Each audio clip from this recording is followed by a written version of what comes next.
500, 1000 ரூபாய் நோட்டுகள் செல்லாது என்ற அறிவிப்பால் நகர்ப்புறங்களில் வசிப்பவர்களை விட கிராம மக்களே அதிக அளவில் பாதிப்புகளை சந்தித்து வருகின்றனர் என நடிகர் விஜய் சேதுபதி தெரிவித்திருக்கிறார். சின்னத்திரை நடிகர் சங்கத்தின் 11வது பொதுக்குழு கூட்டம் சென்னையில் இன்று நடைபெற்றது. இதில் சிறப்பு விருந்தினராக நடிகர் விஜய் சேதுபதி சின்னத்திரை தொடர்கள் மூலமாக தான் தனது வாழ்க்கையை தொடங்கியதாகவும் தற்போது தமிழில் மொழிமாற்றம் செய்யப்பட்டு ஒளிபரப்பப்படும் தொடர்களால் தமிழ்நாட்டைச் சேர்ந்த பல படைப்பாளிகள் பெரிதும் பாதிக்கப்பட்டு வருவதாகவும் தெரிவித்தார். பின்னர் செய்தியாளர்களை சந்தித்த அவர் 500, 1000 ரூபாய் நோட்டுகள் செல்லாது என்ற அறிவிப்பு பெரிய அதிர்வலைகளை ஏற்படுத்தி இருந்தாலும் விரைவில் இந்தியாவில் இயல்பு நிலை திரும்பும் என தான் எதிர்பார்ப்பதாகவும் கூறியிருக்கிறார்.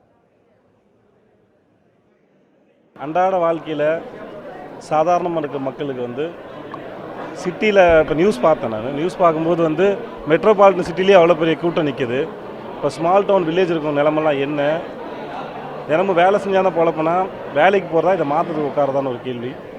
இதெல்லாம் விட என் குழந்தைங்களோட உடம்பு சரியில்லாமல் போச்சு. அந்த மருத்துவ செலவுக்கு நான் இது ரொம்ப மெனக்கெட்ட வேணும். இது ஏன் ரெடி அப்போ மற்றவங்களோட நிலைமை என்னவாக இருக்கும்?